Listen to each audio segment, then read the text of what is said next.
or anything? No, just Okay. So I play Brawley. I think it just edges out the green leaders a little better than the other ones because the stat line is really offensive.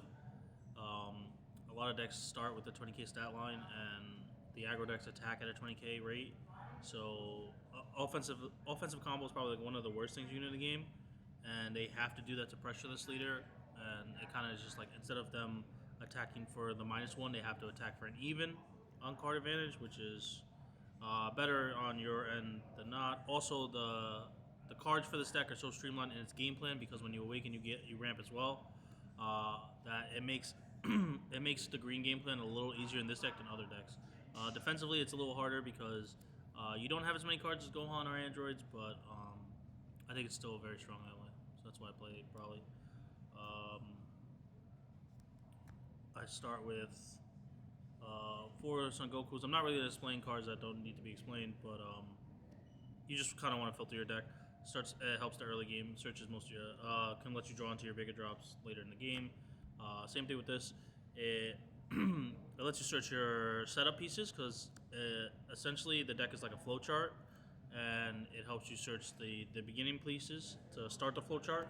And one important thing I do that I don't think anybody else, I haven't really even seen people do, is I like to, before I draw play this, so that I have the bigger cards. Like I have a bigger chance of not hitting the bigger cards in my deck. You know, like if you have 40 cards as opposed to 39, there'll just be less big drops theoretically in the top card of your deck.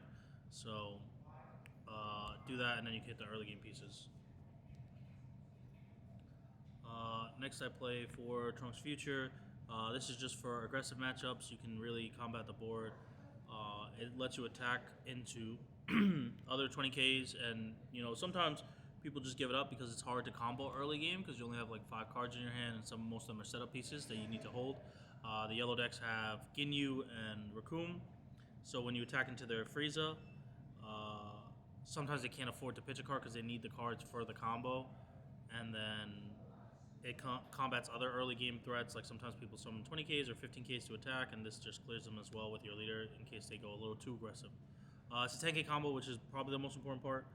And yeah, so it's just an early game check. Next, I play 4 Turtles. Turtles lets you ramp. It lets you stay on that cycle. Ideally, with the deck, you want to go 3, 5, 8, and this card lets you do that.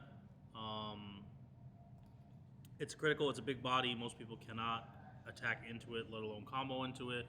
And the cool thing is it gets you the card unramped, so it's very important. Later in the deck, you'll see like Galactic Meteor. It's good in the green mirrors because it holds up Galactic Meteor as opposed to the other ramp card brings it in tap. So you kind of have to like have a strong hand with a lot of super combos to turn you play it. It's also a really good attacker. The critical line is really well statted. It's big. It's 10K over opposing leaders, which is big because it's an extra card. So it's pretty strong there. So I play 8 5-drop rampers. Like I said, it's a kind of a flowchart, so you want to be able to have those pieces. This card just ramps, and it's cool because you can use it with the back of the leader to net you cards, and if you ever get 2 of them, so the way the game plays is a flowchart, but you do have one open turn where you're at 7 mana, and so if you decide to develop this as your second, like let's say you develop this for your 5 mana, and then you develop this on your 7 mana turn, you'll just net a real mana every time you use your leader effect. Yeah. You shouldn't really turn this card sideways. 25k is like not a really good not an easy stat line to protect. And it's really important to your combo to have a card like this because you generate more value than the turtles. So I probably would never turn this card sideways until the late game when you don't need it. Then I play 4 Gohans.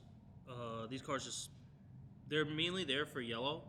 Not only are they a 10k stat line, 10k combo, which is really important, 30k stat line, which is really big. It really just pops the coolers and the freezes. So because they're so big in stats, it's hard to attack into them. Like I said, offensive combos is pretty much one of the worst things you can do. So this card can clear it and then put an attack on leader and force them to discard cards because usually they're awakened by then. So this card is a really good rate. Every other matchup you kind of just hold it to combo, hold it to charge.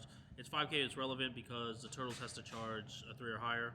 So if you miss somehow and you're just stuck for strength, you can charge this.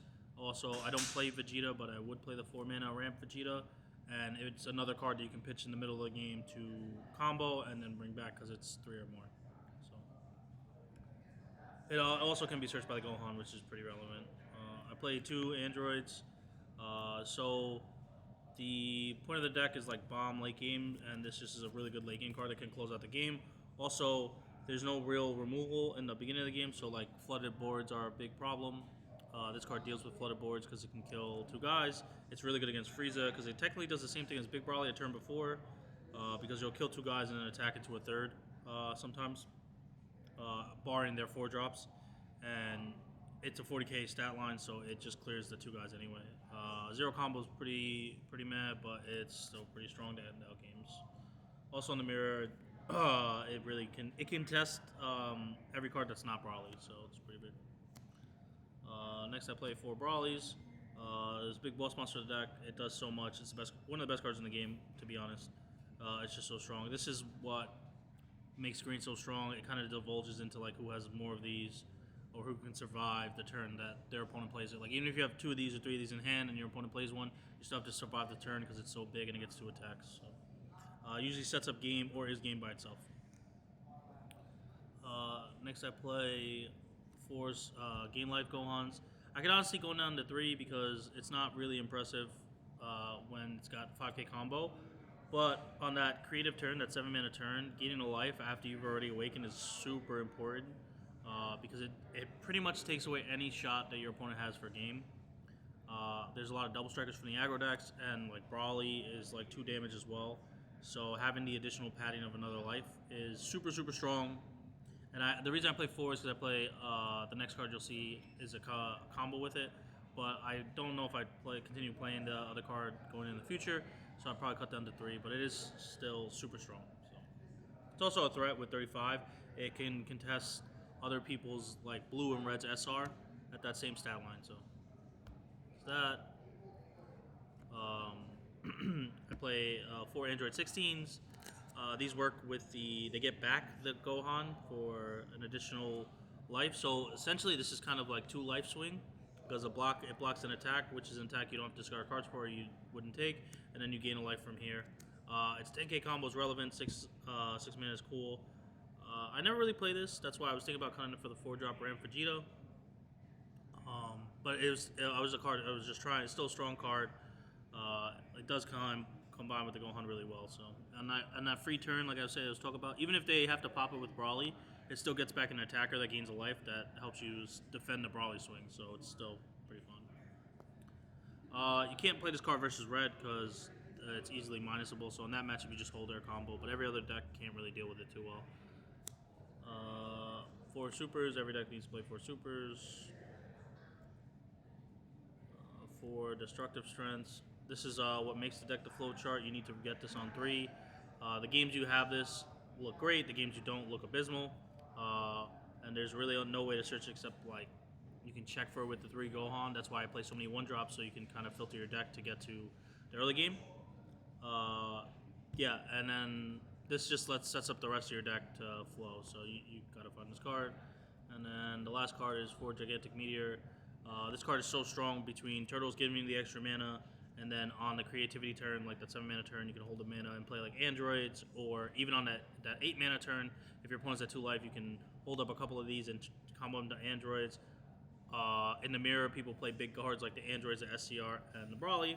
It helps you defend those attacks if they don't combo with them, and if they do, it makes it, instead of discarding like 4 cards, you can discard 2 with this. There's enough to be said, this card should probably be a 4 of the red evergreen deck. And yeah, that's my deck.